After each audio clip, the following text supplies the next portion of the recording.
Bene. Good morning, my relatives. It is, what day is it? It is Tuesday, March 21st.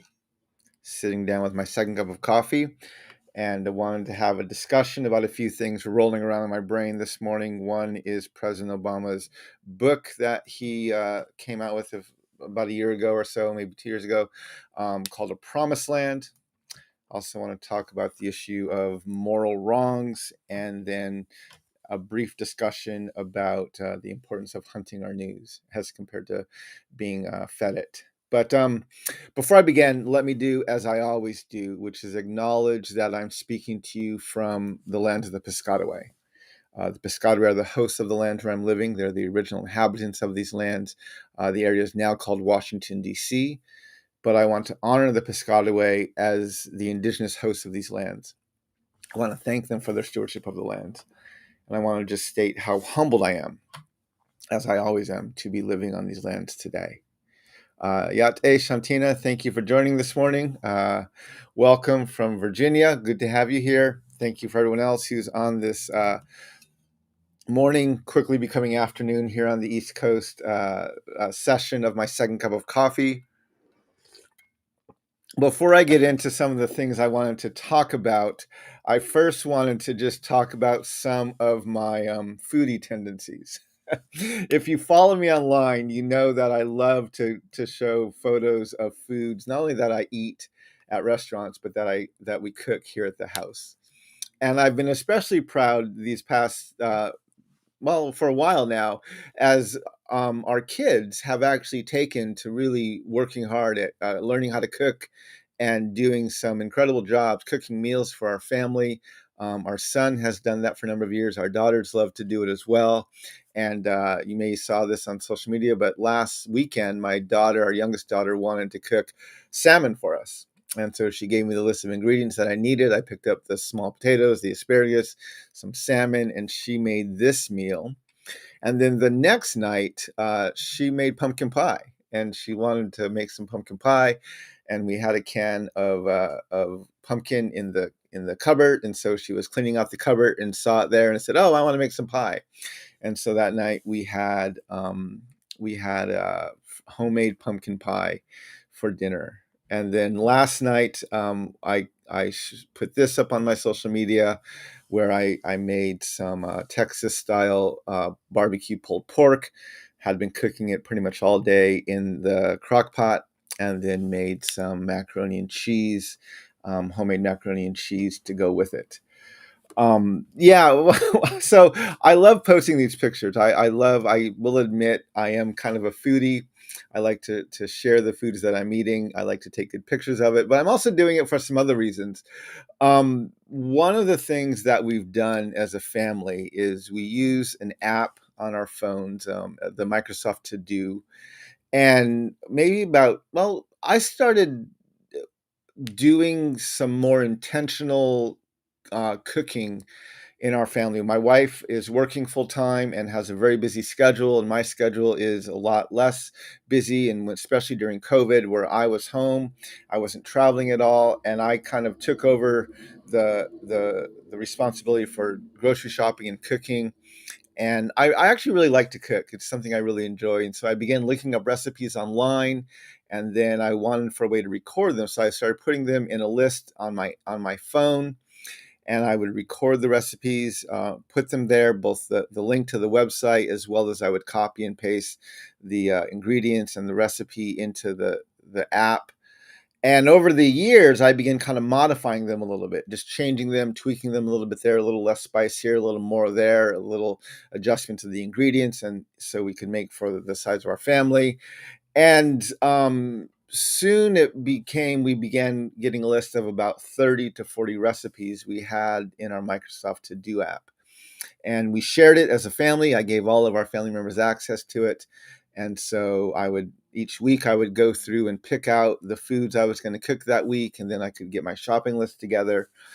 And our kids loved it, right? They loved the foods that we were cooking. They loved having home cooked meals. We weren't going out to eat hardly at all during COVID, and we weren't ordering food in. And so we were spending more on groceries because we weren't spending on other things, and we were able to enjoy our food, and actually got fairly good at making food at as high of a quality or even a better quality than what you would get in restaurants.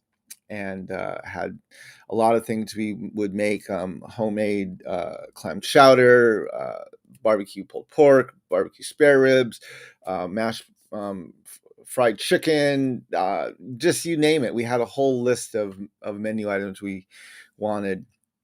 And we decided, we were thinking what to do for Christmas. And we decided that we wanted to basically print out all of our recipes and put it into a book, and then send that book to some close friends and family members who we thought would enjoy trying some of these recipes, giving the link to the original recipe on whatever site we found it on, but then including kind of our tweaked ingredient list and our tweaked recipe instructions of how we had done it a bit differently and kind of adapted it so they could go back to see what the original was, and they could also see very clearly what we had made it into. And we shared it with some family members and some friends, and put it together in a little book and had it printed out and sent it out to our relatives. And they really liked it. They really enjoyed it. And so we decided we want to kind of do this on a more annual basis, but we want to update it every year because we're always adding to the list. We're always tweaking the ingredients. And we wanted to take better pictures. We did not have very good pictures in the first edition of our cookbook. So one of the things I'm doing this year very intentionally is when I make a recipe, especially that comes right from the cookbook that we've created, I always try to take a fairly good quality photo of it so I can share that both online as well as use it for our next edition of the book we put together. At some point, I may share some of this publicly. I don't necessarily have the space or the bandwidth to do it in my time and my schedule, but at some point, I'd like to share some of these recipes publicly. Again, giving the link to where we got the recipe from, but then also our tweaks to it so people can try them as well. But for now, I'm just enjoying being a foodie. I'm enjoying posting the pictures, and I'm especially proud of the way our kids have really not just expressed appreciation for the food that we're feeding them, but have taken to wanting to learn how to cook these foods themselves. Our son, even away at college now, like he will frequently log on to our app and download a recipe and cook that in a larger portion, so he'll have leftovers for the week, and he'll make a recipe at least once or twice a week. He'll put something together like that. And our daughters at home are learning how to cook these things as well. And so, yeah, it's really fun to kind of train our kids to eat healthier, right? And we're noticing now when we go out to eat how much more additional. So one of the nice things about when cooking at home, we can reduce the salt, we can reduce the sugar content, we can cook with better quality ingredients, and we can really kind of make the foods healthier. So they taste good, but they also are a lot healthier. And we begin to notice that now as we eat out. That a lot of the foods we get when we eat out in restaurants are really, really salty, and we're just not used to that anymore because we're reducing the salt in the things we're eating. But anyway, yeah, I think we're slowly starting to distill some healthy eating patterns in our kids, and they're gaining an appreciation for cooking these foods at home. So anyway, that's why I show all of my foodie pictures, and I will continue to show them throughout the year. And a lot of people, when I show these foods, ask for the recipes, and I always like those requests. And I will hopefully someday put some of these menus we have online, but I just haven't done that yet. So anyway, that is about my foodie tendencies.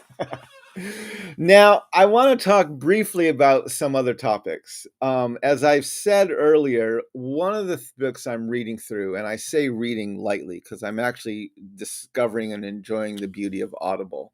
And I'm listening to a lot of books as Audible downloads now. I have a subscription to it, and I'm actually reading, or I'm digesting a lot more books now than I used to, because I can actually don't have to sit down and just specifically read. I can have it on when I'm in the car. I can have it on when I'm doing other things, when I'm cooking or something else.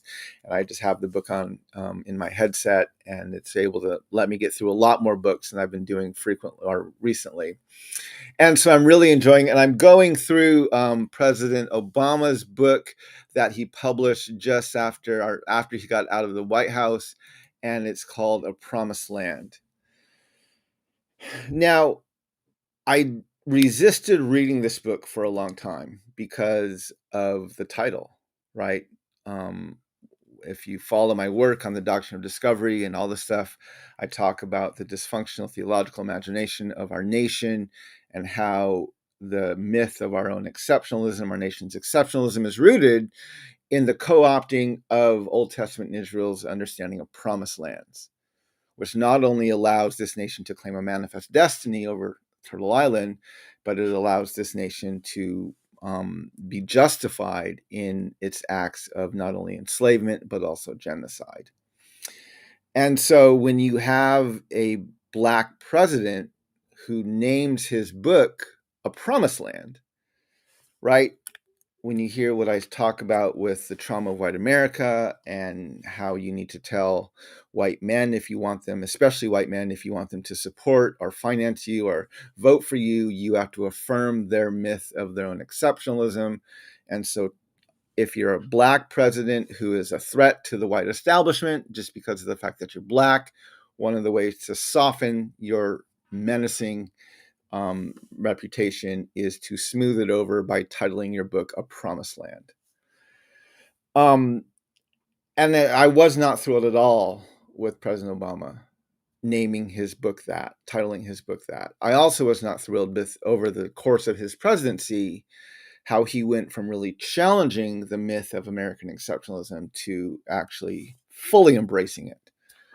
And so I wasn't very eager to read his book, but I decided when I found it on Audible, I would download it. And it's a fairly long book. And actually, I think only covers half of his presidency. I'm almost done with it. I'm about 3/4 of the way done with it right now. But it's a very long book, several hundred pages, 700 or 800 pages, I think. It's taken me a long time to listen to it. But I really appreciate it on many levels. It gives President Obama's thinking, and it goes through almost chronologically his rise to political stardom with his speech at the Democratic National Convention back in 2004, I think it was. And then his run for Senate, as well as his campaign in 2008 and again in 2012, and then his first few is going through his first term in office. And so right now I'm near the end of the book, maybe 3/4 of the way through, and it's barely getting into his second year in office, 2010. But he talks a lot about right, the crises they were facing and his thinking behind the decisions they made. And it's notable for not only the things that he talks about and the things he includes in the book, but the things he excludes, right? So 2010, that means he's already gone through 2009. 2009 was when he signed the appropriations bill, House Resolution 3326, which is the bill that included the buried apology to Native peoples. Doesn't mention it at all in his book, says nothing about it, which is, again, lamentable. Not surprising, but especially in a book called The Promised Lands. But I was disappointed he didn't include any sort of, not even a mention of that bill and about his thinking of why he did what he did behind it. So, but he does talk a lot about, right, the bank rescues and the economy he inherited and the challenges, the battles he had with healthcare and the hyper political situation that the country was in. And I've appreciated reading it. I've appreciated hearing his thoughts behind it. And I think one of the things it's highlighted for me is how, while the perception was early in his presidency that President Obama was open to challenging more the myth of American exceptionalism, and then at the end of his presidency, he began to just toe the line much more on the myth of exceptionalism. One of the impressions I'm getting from going through the book is he always believed in the myth of American exceptionalism. I don't know. He doesn't talk a lot. He talks a little bit about his growing up years, but I haven't read his other books. But it seems like that's always been his political imagination, right? Is that we're a nation of diverse people and we have this foundation that was written and has the capacity to include everybody. And that's his vision politically. And I don't disagree with his vision, but he very much believes it's rooted in our foundations and he's not as willing to challenge it. And one of the things I saw very early in his political career when he was running for president, this is back in 2008, is he states very clearly that his political strategy that he adopted, that he was advised, he was given, and he embraced, was if he wanted to win the 2008 election, he had to go all in on Iowa, and he had to win the caucuses in Iowa in 2008. And that was like one of their singular goals going into this campaign, was they had to win Iowa. And if you've heard me before, right, Iowa, I think, is the 5th whitest state in the country, has the highest rate of private lands in the entire country, right? So if you want to win in Iowa, you have to make yourself palatable to white landowning men. Like that's what you have to do. I've said this before. I've said this is what our country does. But President Obama fully embraced that and did everything he could to make himself palatable to white landowning men. And I think some of his challenges to the myth of American exceptionalism early in his campaign were not wholehearted challenges, but more political naivety of not knowing how his words would be played out in the press, both nationally and globally. And so when he was overseas and he would make comments or do things that assumed to him respectful and just being on another nation's land, it was interpreted by the political pundits back here in DC and around in the US as challenging the myth of exceptionalism. And yet he was never really about, I don't think, challenging the myth of our exceptionalism. I think it was more his political naivete of not knowing how his actions and words would be played out. And that was disappointing. That was disappointing to realize that as I went through the book, that he wasn't as bold as I thought he was early on, but it was just more he didn't understand how things worked. And his goal was always to affirm the myth of American exceptionalism. Now, granted, he wrote this book after his campaign, after his presidency. And so he very much could have been inserting some of that. I don't know. But that's the impression I've gotten as I read through the book. And so, right, I think he hasn't addressed necessarily the title of the book yet. Maybe he'll bring that in at the conclusion. But it seems like there's no mistake as to why he chose the title, because of the myth that he believes. And because of his goal, right? His stated goal was to win the votes of white landowning men. Now, he may not understand the trauma of white America and what's actually going on behind the psyche of whiteness, but he's definitely learned, if you want to get white men to support you, vote for you, or buy your book, you have to tell them how exceptional they are and how great this white supremacist, racist, and sexist nation is that they've thrown together for their own benefit. And so, yeah, he's learned that lesson well. But anyway, it's an interesting book. It's a long read. I don't know if I would make it through it if I was reading it page-wise, but because I'm listening to it on Audible, I actually enjoy listening to it. I really enjoy it. Sometimes late at night after my family goes to bed, I'll sit up and just listen to it, and I can get stuck there for an hour just listening to it because I get caught up. You know, having run for president, it's fascinating to hear his thinking behind some of these dramas that were going on both nationally as well as globally, and getting kind of his perspective on what was going on there. So I appreciate the book.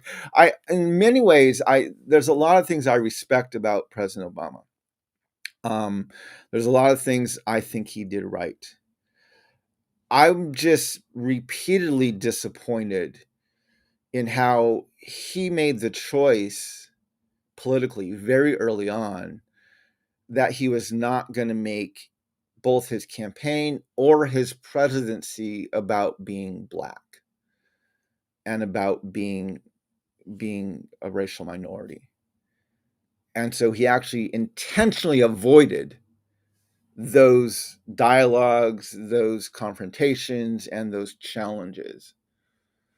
Um, it allowed him to be fairly successful as a politician, but it also meant we made very little progress as far as really addressing the racial issues of our country, because while we had a black president in the White House, we didn't have someone who was willing to really challenge the racist and the white supremacist foundations and ideas in our country.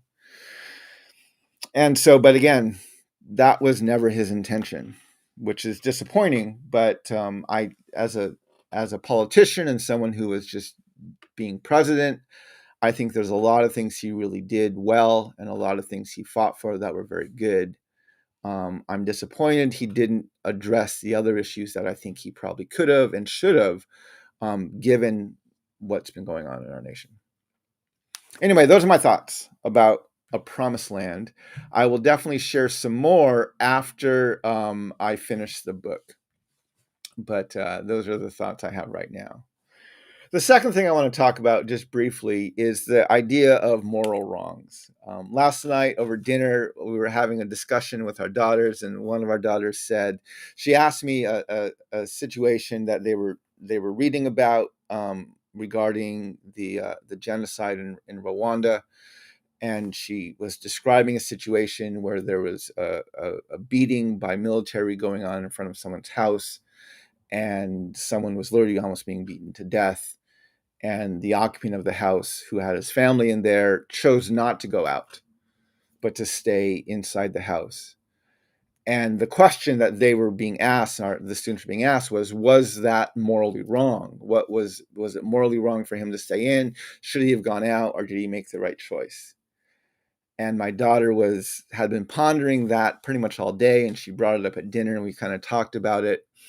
And I shared with her, I said, the morality is always up for debate, because it's an individual or society's standards of behavior, right? It's not a legally accepted code. It's the standards that are debated but are generally agreed upon within a society, and what may be morally right or wrong in one society or by one individual could be immoral in another society or by another individual.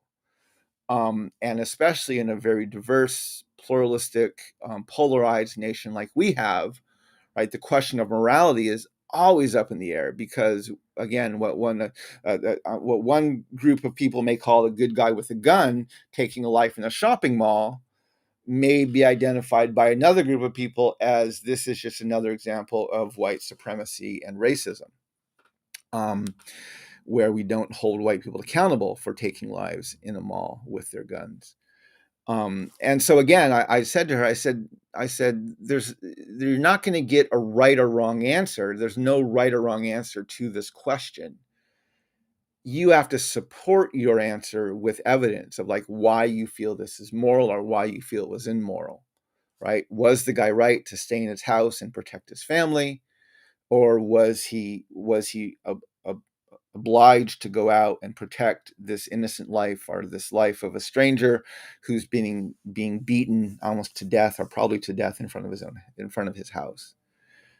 And I challenged her. I said, look at it from your perspective, right? This is your family. You want to protect them, but also, how would you feel if you were the one being beaten out front, right? One of the benefits of living in a community is that people can step in when something immoral happens, and you almost expect that. And so, should he morally have gone out to help his neighbor who is being murdered in front of his own house?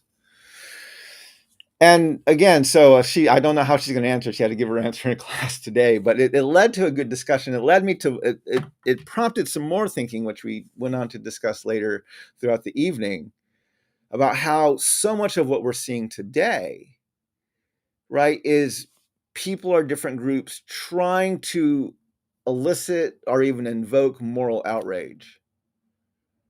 Like over the weekend on his social media network, Truth Social, Donald Trump declared in all caps that he was going to be arrested on Tuesday, today, and he was demanding or exhorting his followers to protest to take their country back.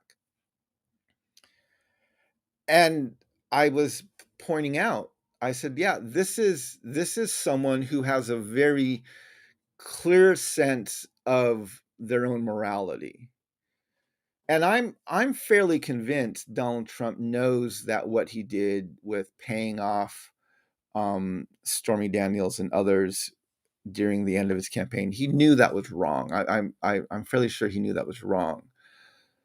My guess is the moral conflict he's having is he's a white landowning male from the 1%. He knows fully well how this nation works. He's like, I'm not supposed to be held accountable, right? Just like he knows he lost the election, right? He knows that.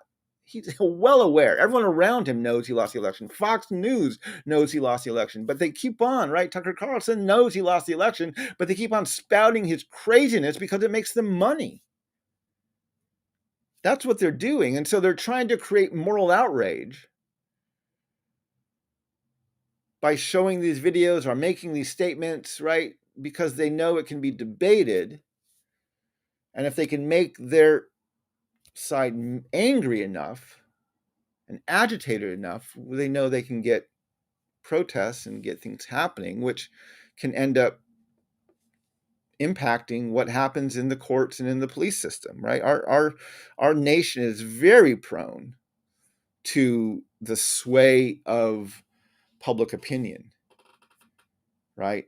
I mean, that's very clear. Our criminal justice system is very, very susceptible, whether it's the Supreme Court or local courts, where they are the judges and lawyers and very susceptible to the swaying of public opinion and very aware of what they do and what they say in court may or may not have this implication going on outside. And so they're very aware of that, and they base their decisions based on what they think is going to be the safest or the best for the country instead of what's just and what is actually legally lawful or not. Anyway, that's a whole nother debate. But I was trying to point out to my daughter how, yeah, because morality is debatable, you get a lot of people, right? This is where right, when minorities and people of color, when they film interactions they have with law enforcement or with even neighbors in their communities, they film these things because they know, right, that they may not have any power in that moment to defend themselves or protect themselves. But if they can take this video and show it online, they might be able to bring some support from the general sense of morality of, hey, even though our law, our Constitution says white supremacy is still allowed within our criminal justice system, right? That's what the 13th Amendment is all about. Even though it says that, this type of behavior, which we're showing on film now, is morally outrageous and should never be allowed in our society. And so we're actually being bombarded by both sides of the aisle, right? White people who are shocked that they're being held accountable, and white people afraid to hold other white people accountable because of the precedent that would set and the anger that would elicit from what is barely holding on as the majority of the population right now. And people of color and minorities and other marginalized people trying to win that moral argument by saying, hey, we can't keep treating people this way. And so the moral debate is being really influenced by social media and by video right now. Everybody has a high quality video camera in their pocket, and it's impacting the moral debate we're having as a nation. And yeah. So anyway, I was thinking through some of that, which led me to another thought. And this was going into the discussion I had last night. So if you follow me on social media, you know that I've been doing this past 3 or 4 weeks, I've been speaking at Urban Plunge. Urban Plunge is a retreat, or not a retreat. It's a kind of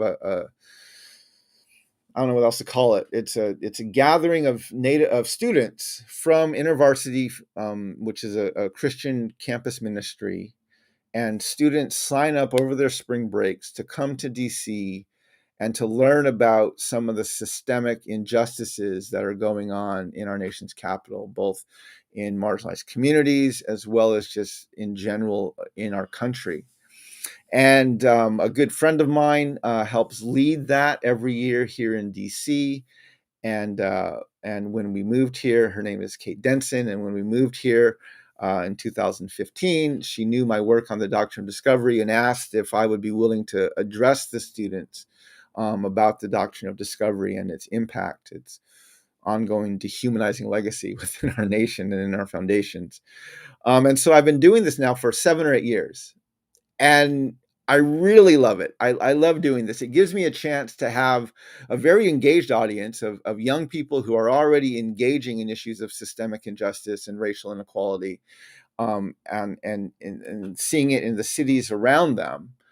And then I get to talk with them for an hour and a half to 2 hours about the Doctrine of Discovery and point things out even more explicitly of how this is impacting not only our city of DC, but our nation and even situations around the globe. And I get to do, they happen every week for anywhere between 3 and 5 weeks a year, right in a row. And it gives me a chance to have a very similar audience and give the same content, and I kind of tweak and refine it. And I really love these opportunities. And then time for Q&A and questions afterwards and good discussion.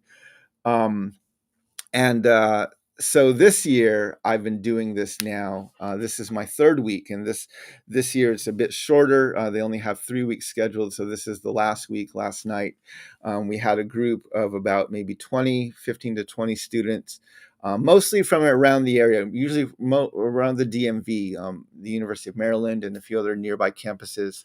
And I spoke to them for about an hour and a half, 2 hours last night about the Doctrine of Discovery. And one of the things I've been doing is this is a selfie I took last night. And then we had someone else take a picture of all of us. But this is the group I had the privilege to be with last night. But one of the things I've been doing this year, one of the tweaks I've made is I kind of break the lecture up into two parts. And I talk about the legal ramifications of the Doctrine of Discovery, the impact it has on our Declaration of Independence, our Constitution, and Supreme Court case law, as well as how we understand treaties with Native nations. And I go through and point those out very clearly. That takes about a half an hour. And then I take about 40 to 50 minutes, or I take about 10 minutes, maybe 15 minutes, and I go through what I call how the Doctrine of Discovery affects the what we call in our book, the dysfunctional theological imagination of our country. And I go through how the notion of manifest destiny was born, how this issue of promised land was co-opted, and how that led to genocide, literally large-scale genocide, ethnic cleansing, and enslavement. And during that section, I go through that very quickly in about 15 minutes, the history of the 19th century, primarily. And I don't tell any stories. And then I tell the students, I say, I point out, I said, I've nauseated you because I've point out these facts. I've given you these policies. I've shown you what's happened. But I haven't told you any stories yet. And the reason I haven't told you any stories is because I only have 2 hours. And if I told you stories in here, yes, it would affect you mentally and emotionally, and even demonstrate my point, but it wouldn't grab you spiritually. I'm not just talking for a Christian audience, but it wouldn't grab you spiritually as an American. And I said, to do that, I have to actually go deeper in another direction. And then I talk about this man, Abraham Lincoln. And I spend 40 minutes deconstructing the mythology of Abraham Lincoln, demonstrating how he was a blatant, unapologetic, self-proclaimed white supremacist and one of the most genocidal presidents in our nation's history. I paint that picture for them with incredible clarity during those 40 minutes. And then show how his legacy is impacting incarceration and Christian nationalism even today by both the left and the right. And I really have liked using that kind of format and that kind of formula to walk them through this content. I think I've been learning over the past several years that yes, in in a long presentation with 3 or 4 hours to present, I can give all of these stories. But if I have limited time, but I really want people to understand, not just at an emotional level or a factual level, but at a spiritual level, how deeply they are invested in this myth of American exceptionalism and how much they've been consumed by this dysfunctional theological imagination. I have to point out Lincoln, because almost all of us were raised to love Lincoln. And almost all of us are at least partially, if not completely, blind to the horrific attitudes he had towards Black people and the absolutely insane genocidal policies he had toward Native peoples. And so I've been doing that, and it's led to some really good discussions. And I love these chances to meet with these students. I love this urban plunge experience, and it's been a really fun thing over these past few days. But in the end of my session last night, one of the things I talked about the need for them as students to hunt their news. And I go into kind of my conclusion of this presentation by talking about Christian nationalism, and I share my famous quote by Joe Biden, who declares that the U.S. Army is the army of the Lord, responding to a prophetic call on par with that of Isaiah the prophet. And I say, right, the problem is the majority of our news leans to the left. And we have two news bubbles. We have the Fox news bubble, and we have the CNN, MSNBC news bubble. And almost all Americans exist within one of those two bubbles. And those bubbles exist to make you angry, to make you afraid, and to keep their political party in power. That's their entire purpose, on top of making money. And then that quote is enough to scare them, right? Because they're terrified that a Democrat could say something so blatantly white Christian nationalist, and they never even heard it. And I said, yeah, CNN's not going to tell you this. This is not in their financial interest to call out a Democratic president that way.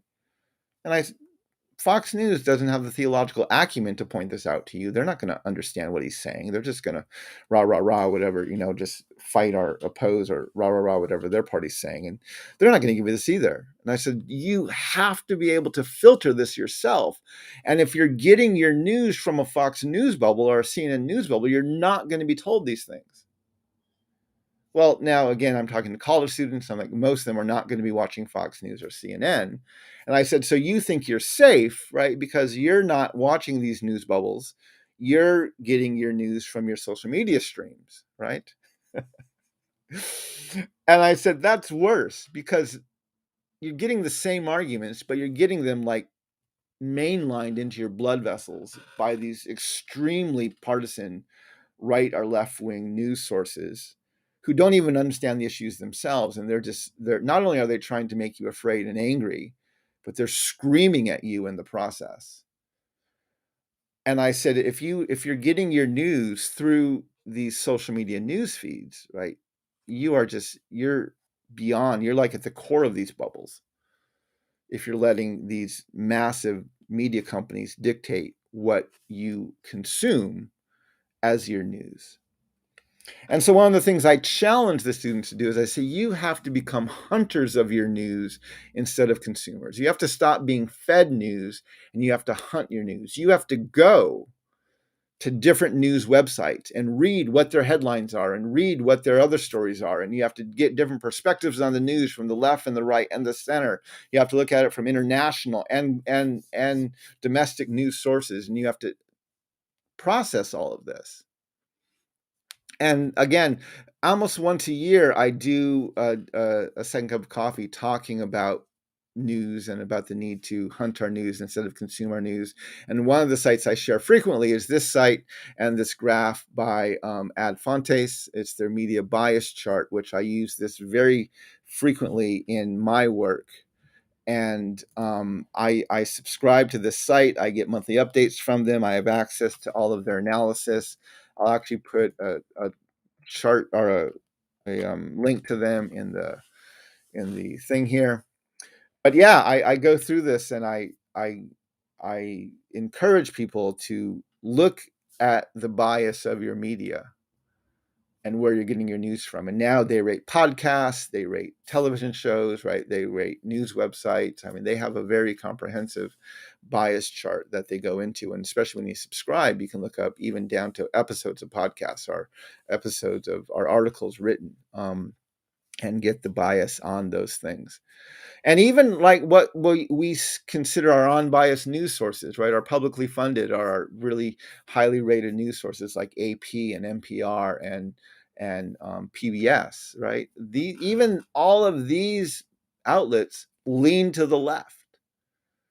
And on the right, the only major news outlets you have on the right that aren't these conspiracy theorists, ones are, you have the Wall Street Journal and you have Fox News. And I mean, the reason Fox News is like the biggest moneymaker in news is because they have an entire political party watching them, right? The Democrats, they have to fight. The CNN has to fight with ABC, NBC, CBS, MSNBC, NPR, right? They have to fight for theirs, where Fox News has almost an open, access to the entire Republican Party. It's one of the reasons they're the biggest news agency, and they make the most money, is because they have a very committed audience and not much competition. Um, and so anyway, so I've been encouraging these young students that they need to do a better job of hunting their news. And sometime in the next month, probably maybe not in March, but hopefully in April, I'm going to do my Second Cup of Coffee episode entirely on the news bias. And I'll look at different sites, and I'll explain to you some of my processes of what I do to make sure that I'm getting stories from the left and the right, and I'm not getting sucked into these news bubbles. And I do these shows almost once a year, and I usually like to do them in the spring, so I'm going to try and do one probably next month sometime. But for now, I just wanted to encourage you, make sure you hunt your news.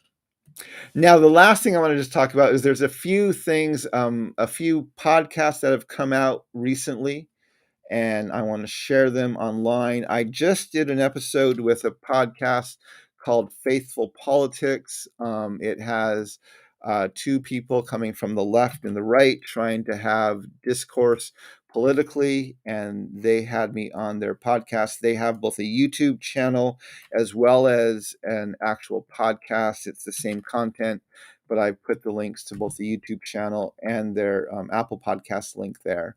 And then I also was on one called The Tears of Eden, and the podcast is called Uncertainty. And they look at spiritual harm done by religious institutions. And they brought me in to talk about the doctrine of discovery. So I put a link to that there in the chart.